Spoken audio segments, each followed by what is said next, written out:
अगर वो आती है तो क्या आप उसमें शामिल रहेंगे? आपसे मैंने कहा बात का भरोसा कौन दिलाए। एक दशक से देश की सत्ता संभाल रही बीजेपी को सत्ता से बेदखल करने का सपना कुछ राजनीतिक पार्टियों ने देखा और नतीजा निकला 28 दलों का इंडी गठबंधन, जो लगातार चाय पर चर्चा करने के लिए साथ तो जुटते हैं, लेकिन ये नहीं समझ पा रहे कि कौन सी पार्टी किस राज्य में कितनी सीटों पर चुनाव लड़ेगी। इसी पर जब कांग्रेस अध्यक्ष से सवाल पूछा गया तो उन्होंने सवाल को कौन बनेगा करोड़पति जैसा बता दिया।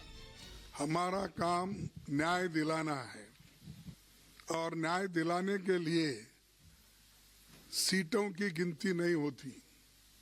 जिस एरिया से जाना, लोगों को जागृत करना, लोगों को ये बताना ये सरकार क्या कर रही है, ये अपना काम है।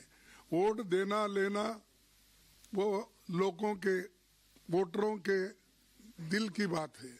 तो हम जो जा रहे हैं लोगों को बताने के लिए जा रहे हैं, उनके दुख और दर्द को उठाने के लिए जा रहे हैं। 2024 की सियासी डगर विपक्ष के लिए कांटों भरी है।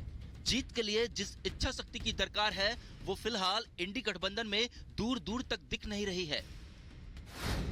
फिलहाल सबसे बड़ी चुनौती है कि चेहरे पर खींचतान जारी है।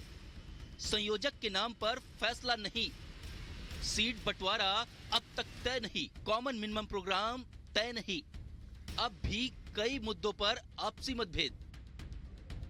यानी ये कहा जाए कि बीजेपी को चुनौती देने की बजाय आपसी खींचतान से गठबंधन के सपनों पर पानी फिरता दिख रहा है तो गलत न होगा। कुछ यही सवाल चिराग पासवान भी उठा रहे हैं। मुझे इस बात से नहीं फर्क पड़ता कि इंडिया गठबंधन उनको संयोजक बनाती है कि नहीं। भले ये उनकी महत्वाकांक्षा जरूर होगी, मेरे मुख्यमंत्री बनना जरूर चाहते हैं, पर जिनसे बिहार नहीं संभलता वो इतने बड़े घटक दलों के गठबंधन को कैसे संभालेंगे, ये एक बहुत बड़ा प्रश्न चिन्ह है। और संभवतः यही कारण होगा कि जो दूसरे घटक दल के नेता भी हैं वो भी उन्हें ये जिम्मेदारी नहीं दे रहे। ये तो महज कुछ राज्यों की बात है। इससे पहले अरविंद केजरीवाल की पार्टी कांग्रेस को इतिहास की पार्टी बता चुकी है, तो कांग्रेस आम आदमी पार्टी को तिहाड़ पार्टी बताती रही है। पिछले दिनों बंगाल में टीएमसी ने कांग्रेस को बीजेपी की दलाल तक कह दिया था, तो महाराष्ट्र कांग्रेस ने उद्धव की पार्टी को खत्म होती पार्टी बता दिया था।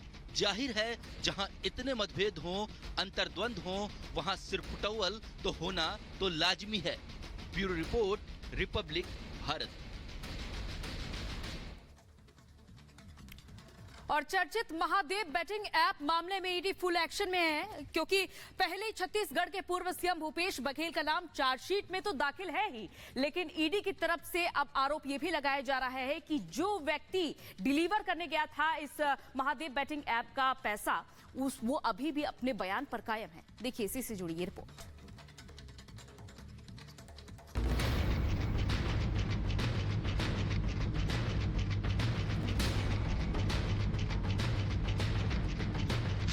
महादेव ऐप घोटाला, ईडी का बड़ा